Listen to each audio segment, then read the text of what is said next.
하나님을 향한 호소와 찬양으로 이루어진 이 시편은 다른 성서의 내용과는 명확하게 다른 특징을 지니고 있습니다. 그 특징이 뭘까요? 하늘에서 내린 말씀이 아니라 하늘을 향해 올리는 사람의 마음을 담고 있는 것이 시편의 가장 중요한 특징입니다. 그러기에 시편은 누구든지 각자의 처지에서 그 뜻을 음미하면서 자신의 깊은 내면 세계를 돌아볼 수 있는 그런 여지를 우리에게 열어줍니다. 물론 세계에서 고립된 채 별도로 홀로 존재하는 그런 인간이 아니라 세계 안에서 분투하면서 고통을 겪는 사람 자신의 그런 사람의 그 처지에서입니다. 오늘 우리가 함께 읽은 오늘 이 시편은 한 편의 시 가운데 그 후반부에 해당하는 내용입니다. 한 편의 시로서 시편 31편은 크게 두 부분으로 나누어져 있습니다. 1절에서 8절에까지 한 부분, 그리고 9절에서 24절까지 또 한 부분으로 되어 있는데 두 부분은 내용으로 보면 반복이 됩니다. 모두 역경 가운데서 하나님을 깊이 신뢰하면서 드린 기도에서 하나님의 도우심을 확증하고 감사, 찬양을 드리는 것으로 기결을 맺고 있습니다. 반복되는 내용인데 이 첫째 부분이 조금 개략적이라면 두 번째 부분은 훨씬 더 구체적인 성격을 띠고 있습니다. 더욱 생생한 그 둘째 부분 첫 대목, 우리가 미처 함께 읽지 못했습니다만 그 첫 대목을 한번 다시 볼까요?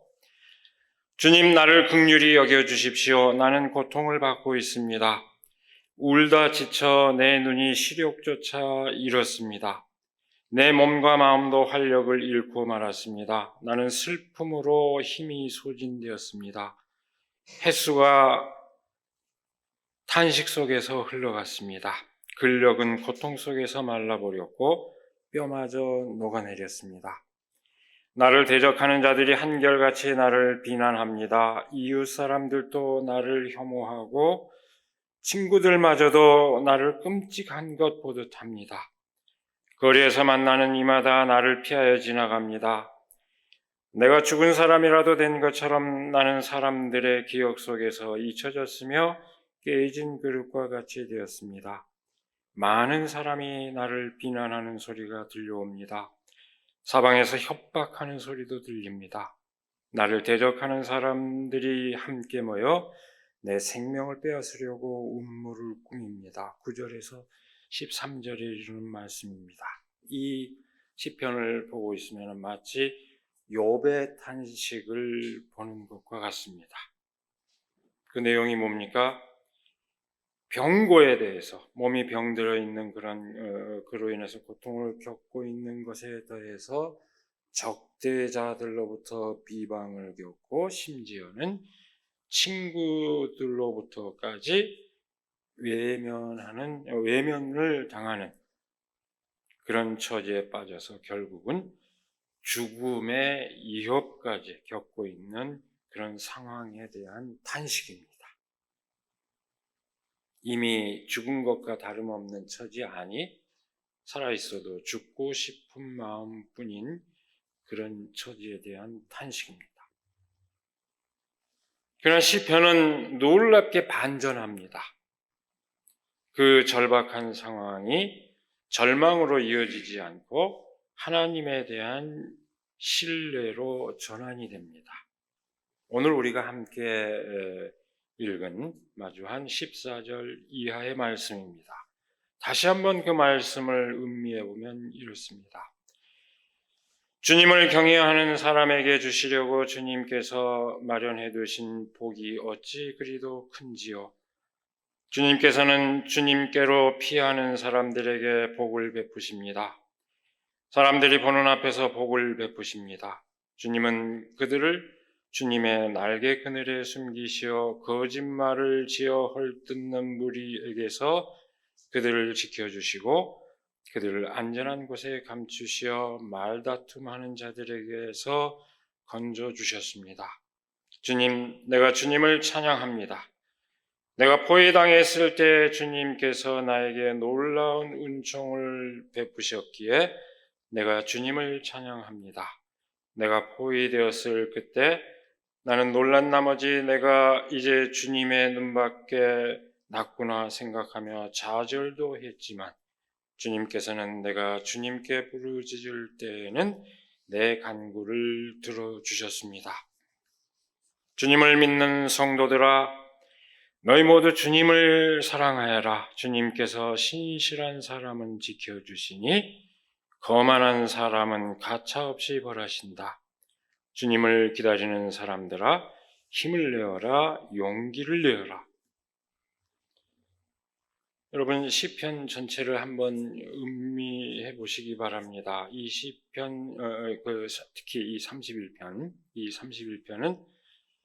마치 욥기 전체를 한 편의 시로 집약해 놓은 것과도 같습니다.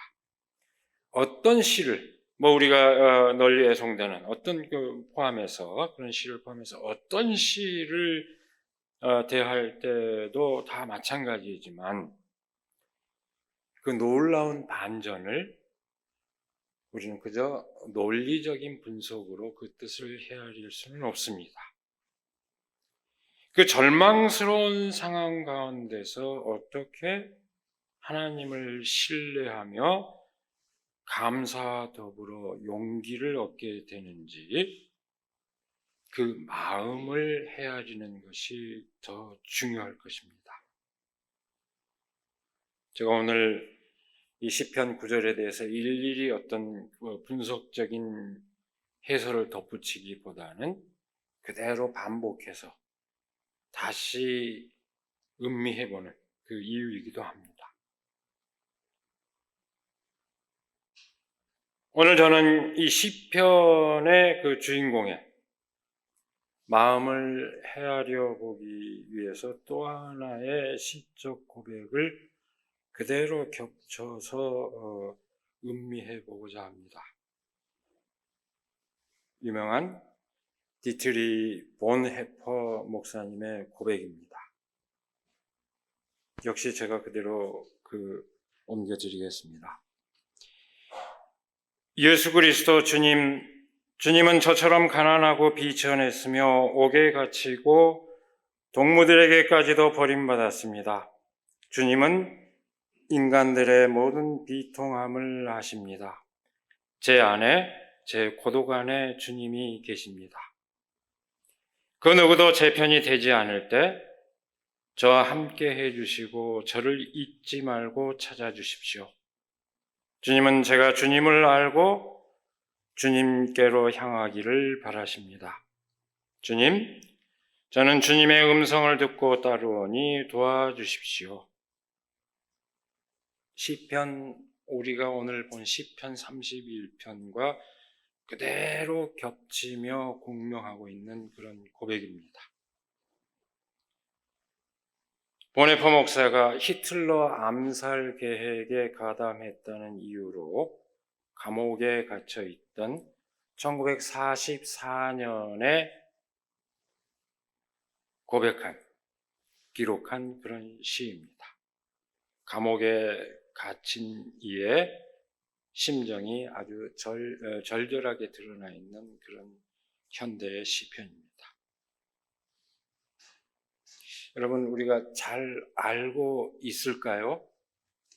제가 노래 하나를 또 소개를 하려고 합니다. 본헤퍼 목사님의 글에 지그프리드 피에츠가 곡을 붙인 노래로 잘 알려져 있는 노래죠. 오늘 말씀 제목과 똑같은 선한 능력으로 하는 그 노래인데, 그 노래 이전에 원래 본헤퍼 목사가 기록한 그 가사의 원본이 되는 그 시를 제가 다시 또 이 시간에 그대로 한번 음미해 보겠습니다. 선한 능력에 고요히 둘러싸여 보호받고 위로받는 이 놀라움 속에 그대들과 함께 오늘을 살기 원하고 또한 그대들과 함께 새로운 한 해를 맞이하고 싶습니다. 지나간 것들이 여전히 우리의 마음을 어지럽히고 어두운 날들의 무거운 짐은 여전히 우리를 짓누르지만 주님, 두려움에 떠는 우리의 영혼에 주님께서 마련해 두신 구원을 보내주십시오. 고난의 잔이 있은 고통으로 넘치도록 채워진다 할지라도 주님의 선하신 사랑의 손에서 두려움 없이 감사히 그 잔을 건네받겠습니다. 그럼에도 한 번 더 이 세상 살아가는 기쁨과 눈부신 햇살을 허락하신다면 지난 날을 기억할 것입니다. 우리의 모든 삶은 온전히 주님의 것입니다. 우리의 어두움 속으로 가져오신 그 촛불이 평온하고 따뜻하게 타오르게 하시고 우리를 다시 하나 되게 하여 주십시오. 주님의 빛이 밤에도 빛나고 있음을 우리는 압니다. 무거운 침묵이 깊어질 때면 우리 곁에 보이지 않는 그 세상에 가득한 주님의 자녀의 찬양 소리에 귀 기울이게 하여 주십시오. 선한 능력으로 놀랍도록 보호받고 있기에 의연하게 다가올 일들을 기대합니다. 주님께서는 밤에도 낮에도 우리 곁에 계시며 다가올 모든 새로운 날에 함께 하십니다. 여러분, 보네포가 고백했던 이 시편을 노래로 다시 만들어진 그 노래로 여러분 한번 다시 음미해 보면 어떨까요? 노래 운율에 맞춰서 훨씬 간결하게 돼 있지만 아마도 여러분에게 훨씬 더 감동적이고 아름답게 다가올 것입니다. 한번 노래로 이 시간에 함께 그 고백을 함께 음미하겠습니다.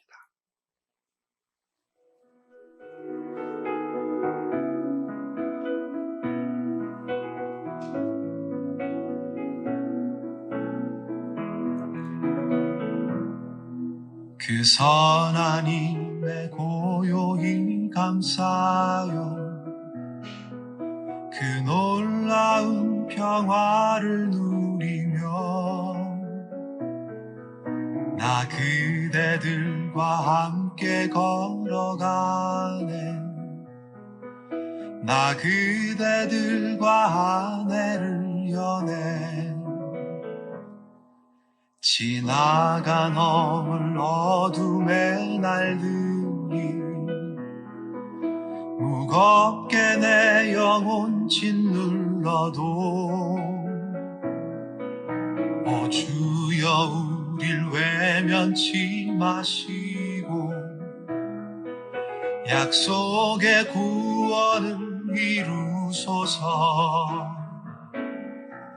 그 선한 힘이 우릴 감싸시니 믿음으로 일어날 일 기대하네. 주 언제나 우리와 함께 계셔 하루 또 하루가 늘 새로워. 주께서 밝히신 작은 촛불이 어둠을 헤치고 타오르네. 그 빛에 우리 모두 하나 되어 온 누리에 비추게 하소서. 그 선한 힘이 우릴 감싸시니 믿음으로 일어날 일 기대하네. 주 언제나 우리와 함께 계셔 하루 또 하루가 늘 새로워 이 고요함이 깊이 번져갈 때 저 가슴 벅찬 노래 들리네 다시 하나가 되게 이끄소서 당신의 빛이 빛나는 이 밤 그 선한 힘이 우릴 감싸시니 믿음으로 일어나길 기대하네 주 언제나 우리와 함께 계셔 하루 또 하루가 늘 새로워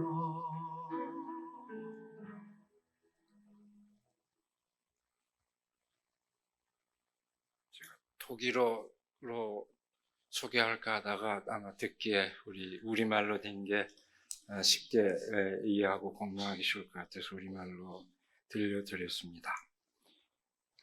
언제 쓴 시일까요? 보네포 목사가 1944년 12월 19일 아까 읽어드린 그 시에서 불과 얼마 지나지 않은 시점입니다. 성탄절을 앞두고 베를린의 차가운 감옥 안에서 지하 감옥 안에서 약혼자 마리아 폰 베데마이어에게 쓴 편지의 말미에 붙은 시입니다. 보네포 목사는 제2차 세계대전의 종전이 얼마 남지 않은 그로부터 이 마지막 글이 됐습니다. 남지 않은 1945년 4월 9일 새벽 독일 플로센빌크 수용소에서 교수형으로 39의 생을 마감했습니다. 그걸 지켜본 군의관은 그렇게 경건한 모습으로 죽음을 맞이한 사람은 처음 봤다고 얘기할 정도로 의연하게 그 죽음을 맞이했던 것으로 알려져 있습니다. 사형을 얼마 남겨두지 않은 시점에 우리 노래로 만들어진 이 시는 바로 그 시점에 기록된 고백입니다. 바로 그 시점에 이렇게 놀라운 긍정의 언어로 삶의 아름다움을 노래하고 하나님에 대한 신뢰를 표현하고 있다는 것이 정말 놀랍습니다. 보네포 목사는 행동하는 신앙인으로 그 신앙인의 사표로 알려져 있지만 제가 처음 신학에 입문했을 때 대학 1학년 때 곧바로 입학하자마자 보네포 목사를 관한 글을 보고 충격을 받았고 그것은 내내 평생 보네포 목사는 어떤 신학의 지표와 같은 역할을 했습니다. 행동하는 그 신앙인의 사표로 널리 알려져 있지만 그렇게 알려져 있지만 또한 신학적으로도 한 시대의 분기점을 형성할 만큼 현대신학에 깊은 영향을 남긴 아주 탁월한 신학자이기도 했습니다. 이른바 그리스도교 신앙에 대한 비종교적 해석,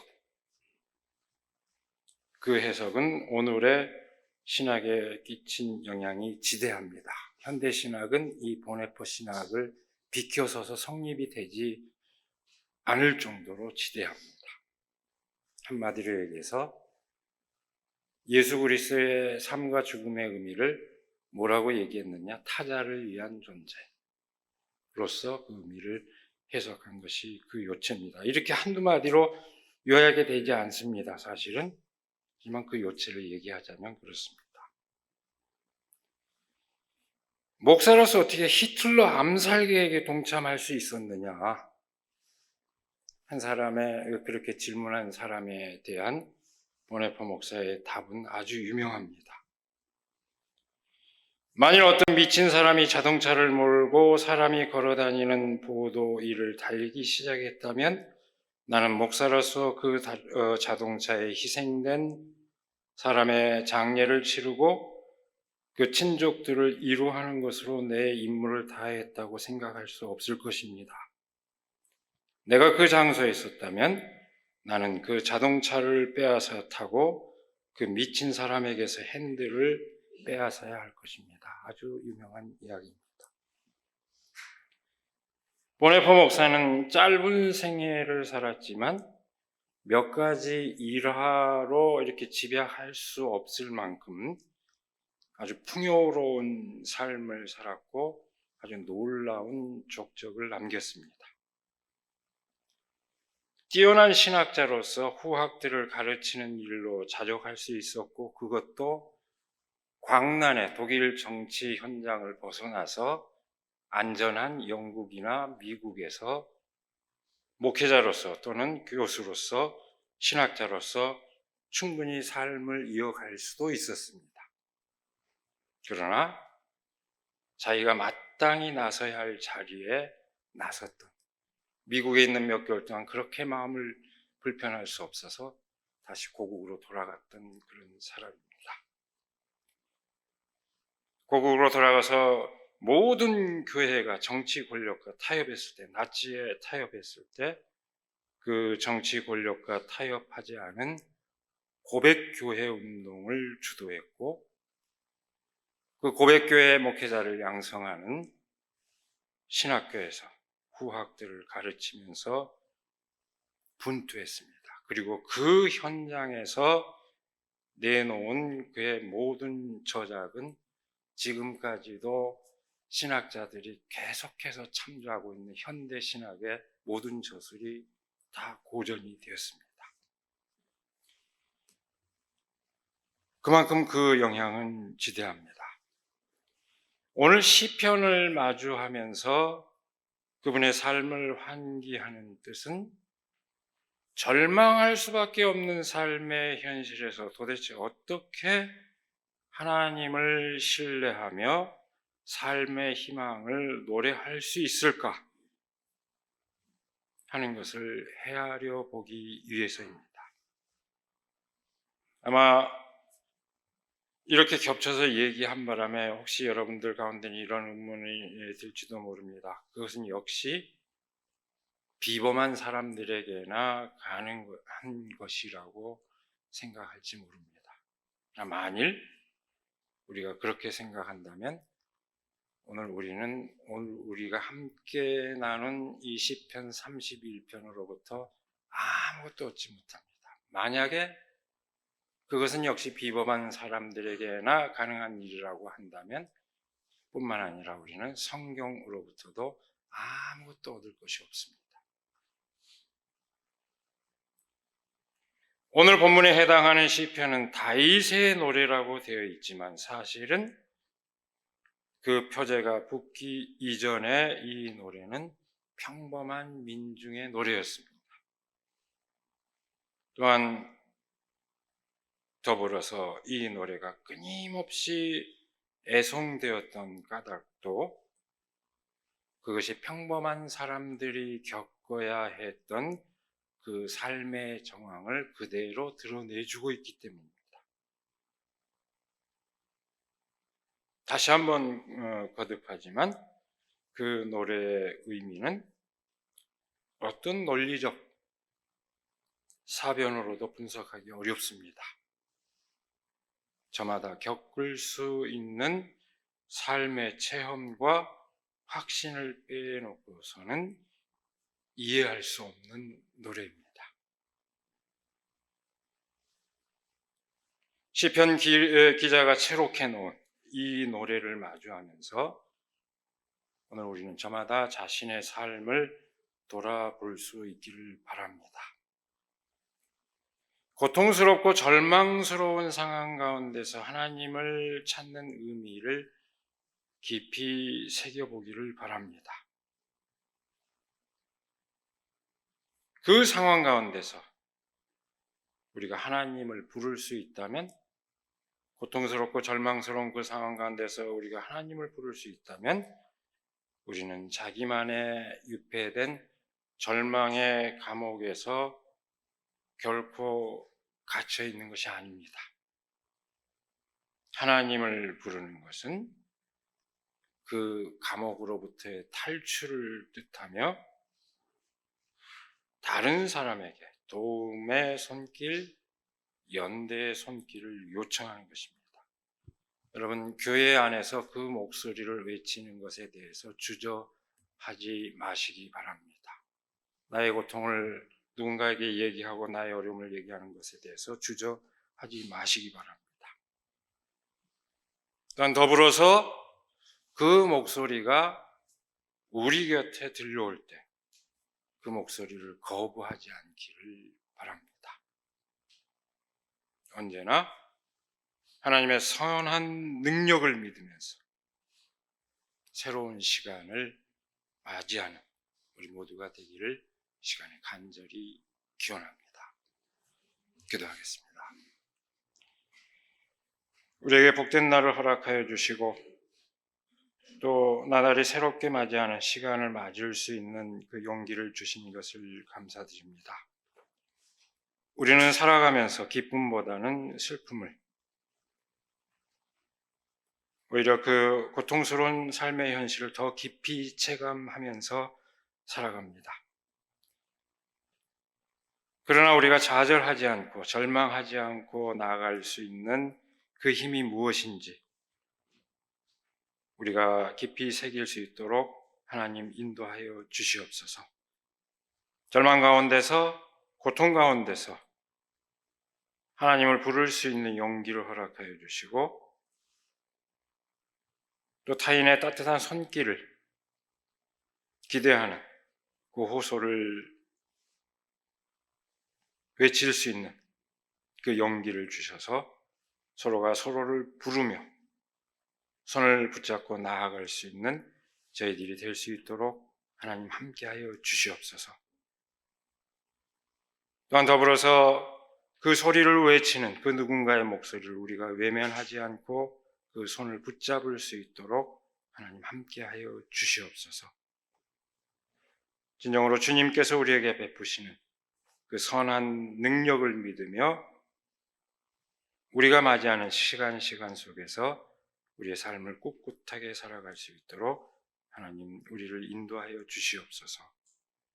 우리 주 예수 그리스도의 이름으로 기도드리옵나이다. 아멘.